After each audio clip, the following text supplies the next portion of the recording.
أعوذ بالله من الشيطان الرجيم. أعوذ بالله من الشيطان الرجيم. بسم الله الرحمن الرحيم. بسم الله الرحمن الرحيم. تبت يدا أبي لهب وتب. تبت يدا أبي لهب وتب. ما أغنى عنه ماله وما كسب. ما أغنى عنه ماله وما كسب. سيصلى نارا ذات لهب. سيصلى نارا ذات لهب. وامرأته حمالة الحطب. حمالة الحطب. في جيدها حبل من مسد. في جيدها حبل من مسد. اعوذ بالله من الشیطان الرجیم. بسم الله الرحمن الرحیم. تبت هلاک و نابود باد. یدا دو دست ابی لهب ابی لهب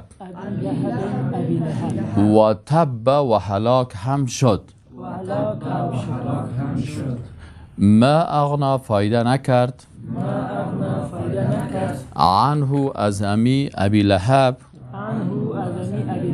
ماله مالش و ما کسب و آنچه را کسب نموده بود. سیصلا زود است که داخل شود نارن با آتشی که ذات لهب بسیار شعلور است. و امرأته و همچنان همسرش حمالت الحطب زنی که حمل میکرد چوب و ایزم را.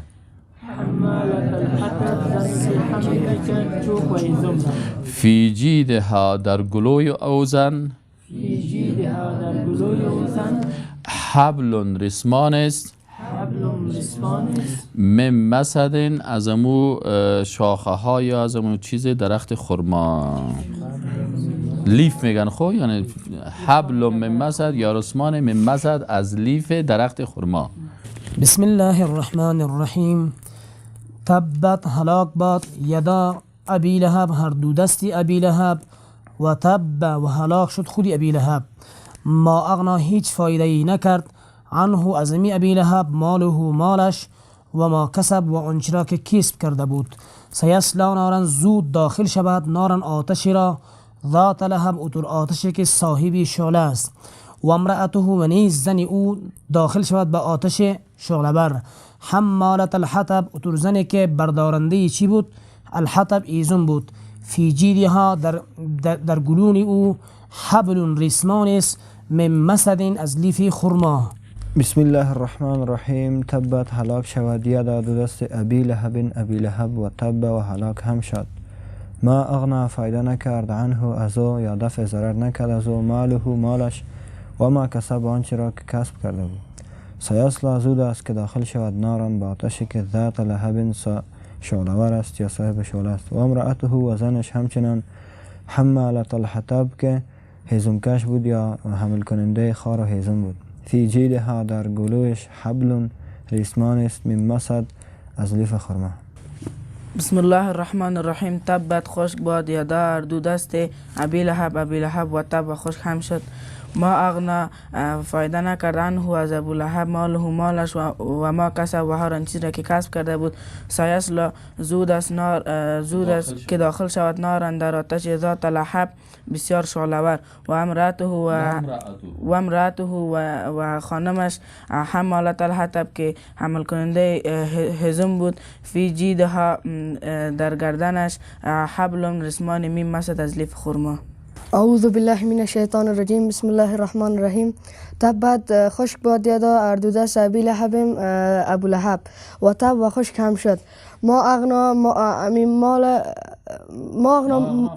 فایده نکردن هو از ابی لهب ماله مالش و ما کسب و هر آن چیز را کسب نموده بود.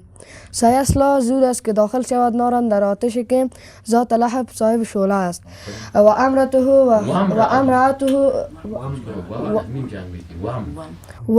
و خانمش حمالة الحطب، خانمی که حمل کننده هیزم خار بود. فی جیدها در گردن وی حبل رسمان من مسد از لیف خرما. بسم الله الرحمن الرحیم. تبت هلاک و نابود باد یدا هر دو دست ابی لهب و تب و هلاک هم شد. ما اغنا فایده نکرد عنه از ابی لهب ماله مالش و ما کسب و آنچه را که کسب کرده بود. سیصلا زود است که داخل شود نارن در آتش که ذات لهب صاحب شعله است و امرأته و خانمش حمالة الحطب که حمل کننده چوب بود. فی جیدها در گلویش حبل رسمان من مسد از لیف خرما. بسم الله الرحمن الرحیم. تبت یدا خشک باد دو دست ابی لهب ابو لهب و تب و خشک هم شد. ما اغنا فایده نکرد عنه برای ابی لهب ماله مالش و ما کسب آنچه را که کسب کرده بود. سیصلا زود است که داخل شود نارن در آتش که ذات لهب شعله‌ور است و امرأته و زنش نیز حمالة الحطب، زنی که حمل میکرد خار و هیزم را. فی جیدها که در گلویش حبل رسمان است من مسد از لیف خرما. بسم الله الرحمن الرحیم. تبت هلاک نابود باد یدا اردو دست ابی لهب از ابی لهب و تب و هلاک هم شد. ما اغنا ایت فایده نداشت عنه از او ابی لهب مالش و ما کسب و آنچه که کسب نموده بود. سیصلا بزودی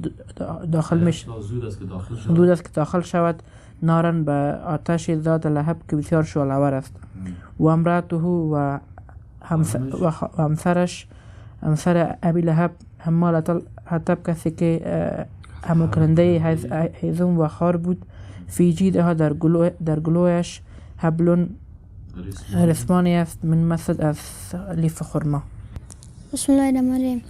تبت یدا خشک باد دو دست ابی لهب و تب و خشک هم شد. ما اغنا فایده نکرد عنه برای ابی لهب مالش و ما کسب و چیزی را کسب نموده. سیصلا زود است که داخل شود نارن ذات لهب در آتش که شعله‌ور است و امرأته و خانمش حمالة الحطب که حمل کننده هیزم بود. فی جیدها و در گلونش حبل من مسد این رسپان خرما. اعوذ بالله من الشیطان الرجیم.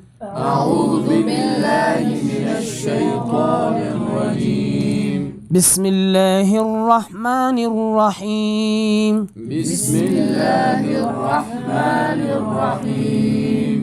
قل هو الله احد.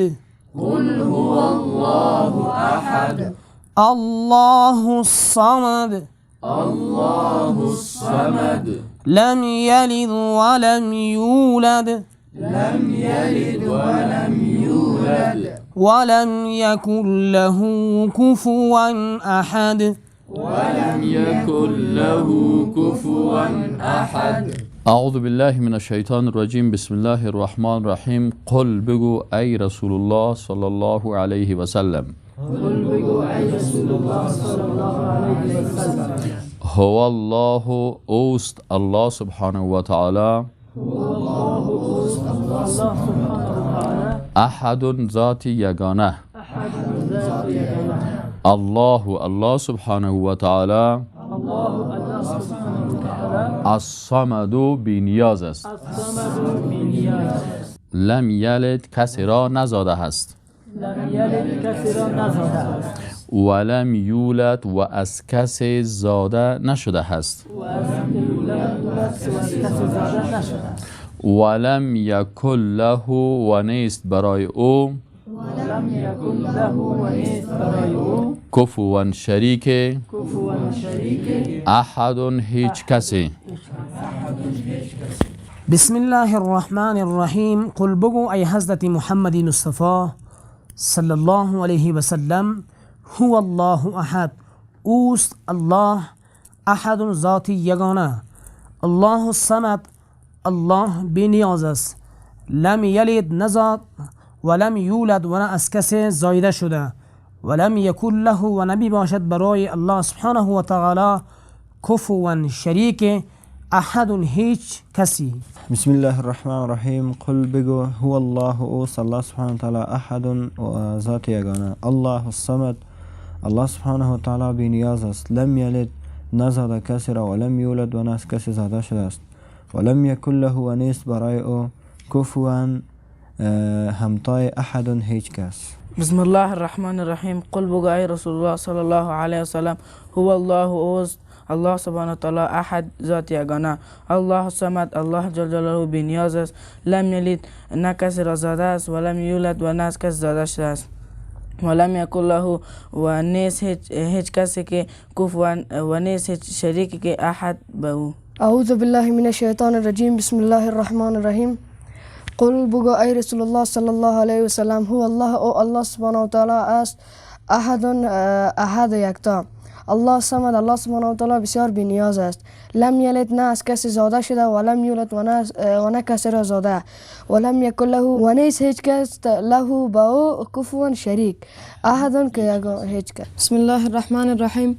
قل بگو ای رسول الله صلی الله علیه و سلم، هو الله او است الله سبحانه و تعالی احد ذات یگانه، الله و الله سبحانه و تعالی الصمد بی نیاز است، لم یلد نزاد کسی را، ولم یولد و نه از کسی زاده شده، ولم یکن له و نیست برای او کفوا شریک احد هیچ کس. اعوذ بالله من الشیطان الرجیم. بسم الله الرحمن الرحیم.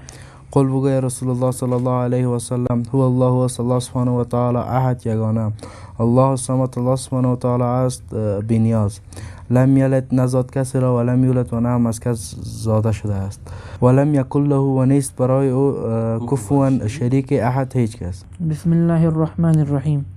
قل بگو ای رسول الله صلی الله علیه و سلم، هو الله او است الله سبحانه و تعالی احد یکی، الله الصمد، الله است بی نیاز، لم یلد نه کسی را زاده است، ولم یولد و نه از کسی زاده شده است، ولم یکن له و نیست برای او کفوا شریک احد هیچ کس. بسم الله الرحمن الرحیم. قل بگو ای رسول الله صلی الله علیه و سلم، هو الله احد یکتا، الله الصمد، الله بی نیاز است، لم یلد نه از کسی زاده شده، و لم یولد و نه کسی را زاده کن از او زاده شده است، و نه کسی از او زاده شده، ولم یکن له کفوا احد و نیست کسی هیچ کسی شریک برای الله. بسم الله الرحمن الرحیم. قل بگو ای نبی کریم صلی الله علیه و سلم، هو الله اوست الله متعال احد یکتا، الله متعال الصمد بی نیاز است، لم یلد نه از کسی زاده شده، نه کسی را زاده است، ولم یولد و نه از کسی زاده شده است، ولم یکن له و نیست او را کفوا شریک احد هیچ کس. اعوذ بالله من الشیطان الرجیم. بسم الله الرحمن الرحیم. ما شما دو سوره مبارکه را خواندیم، یکی سوره لهب است و یکی هم سوره اخلاص است.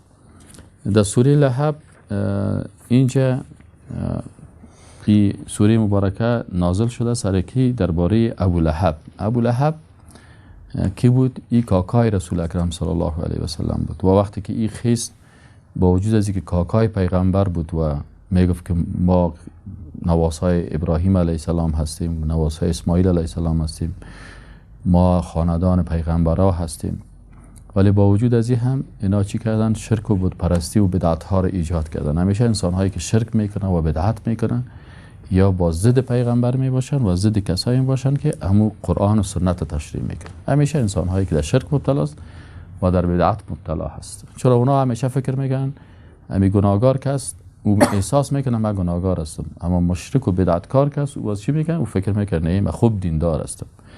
به این خاطر ابو لهب وقتی که رسول الله صلی الله علیه و دعوت میکرد مردم به طرف توحید، ای گفت که ای پیغمبر دستای تو خشک شود، تو ما را به میگه بخواستی. الله سبحانه تعالی از پیغمبرش دفاع کرد و گفت که تبت یدا، خشک شود دو دست کی؟ ابی لهب. فهمیدین یعنی؟ و ای ابی لهب به خاطر ازی علما میگن که بسیار میگه خوشقواره و مقبول بود. ات سفید بود که حتی کومایش از سفیدی زیاد سرخ میزد. ولی الله سبحانه تعالی ایره چی کرد؟ نسب خوبش داشت، قوم پیغمبر بود، عرب بود، سفید پوست بود، لکن ایمان نداشت. الله با تمام صفاتی که داشت ایره الله نابود و هلاک کرد و تب و نابود و هلاک هم شد.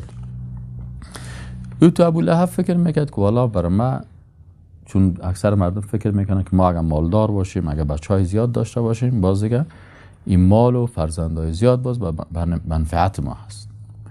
الله سبحانه تعالی میگه که ما اغنا عنه ماله، هیچ فایده نکرد از او مالش. وقتی که عذاب الله بیاد و غضب الله بیاد، باز مالش برش هیچ فایده کرده نتونست. و ما کسب، او چیزی که کسب کرده بود، چی کسب کرده بود؟ فرزندای زیادی آورده بود، زیاد خویش قوم داشت، زیاد فامیل داشت، زیاد سرمایه داشت. ما اغنا عنه، نه مالش نه سرمایه‌اش نه هم خویش و قوم و فرزندایش به دردش نخورد. سیصلی نارن، الله میگه که این زود است که داخل شود در آتش. الله نگاه بکنه، ذات لهب، اتو آتشی که اتو زباندار است. ذات لهب و آتش را میگه مثل که یگان جایی که در تندور آتش میکنه، همین زبانهای آتش تو مبرایه، کش میکنه کسی را.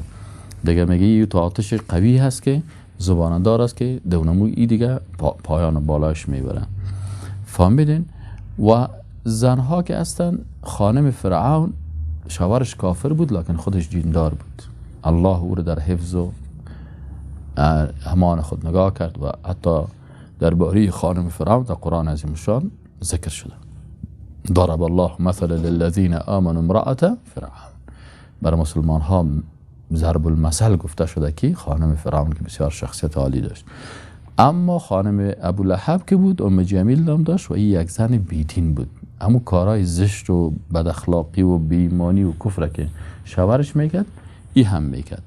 از این خاطر الله گفت که ای هم چون پیروی از او میکرد، و امرأته حمالة الحطب، یا اگرچه پیسه‌دار بودن، مالدار بودن، خیلی چرا حمالة الحطب بود؟ این میرفت صاحب همین چوب و ازم و بطاهای خارداره پشت میکرد، بازی را میآورد. به خاطر دشمنی با رسول الله صلی الله علیه و وقتی که رسول الله به طرف مسجد میآمد، باز می راه انداخته میرفت که باش که او وقت خو تکنولوژی پیشرفت نکرده بود، زیاد مردم صنعت نداشتن که تو مثل ما آل ورادا موزای لوکس بپوشه، هیچ سرخاری گپا تاثیر نکنه. وقت همین قسم بوتکای چبلق‌ها وارد تو عادی میپوشیدن که مقصد هم پایان پایشان چی نشه. خب بالاخره در پایای رسول الله صلی الله علیه و میشد میگه و امرأته حمالة الحطب، کی جمع میکرد همین حطب غالبا در زبان عربی درگران هم میگن، چیزایی که توسط چی میشه مثل خار و چوبای خورده که بطا و گپایی است که ضرر رسان هستن. فی جیدها، الله سبحانه تعالی میگه که الله ایره چه قسم جزا داد؟ که از امو چیزی که ای شوهرش که دست خود میگفت، رسول الله صلی الله علیه و گفت الله دست خودش خوش کرد. و ای شوهرش چی کرد؟ شوهرشی که ظلم میکرد، خانمش دیگه، خانمش کتونمو وسیله که میخواست با پیغمبر دشمنی کنه، الله توسط از امو وسیله خودش هلاک کرد. چی شد؟ بالاخره خود از امو ریسمانی که پشت کرده بود، یک دفعه صاحب می پشت ها رو پشت کرده، این میخواد که دمی شانای خود پرتنه، قسم در شانای خود میپرته که قیل بکنه، که صاحب ایواز در این قسم قیل شه، همین ریسمان در گردنش بند میمانه. بعضی علما میگن که از سنگ خطا میخوره، این غا همتون میمانه دیگه. چیز فی جیدها حبل من مسد، اما تو غرغره میشه، میرن که سائل میکنن که زنک صاحب غرغره شد، الله برش از پیش انتقام گرفته.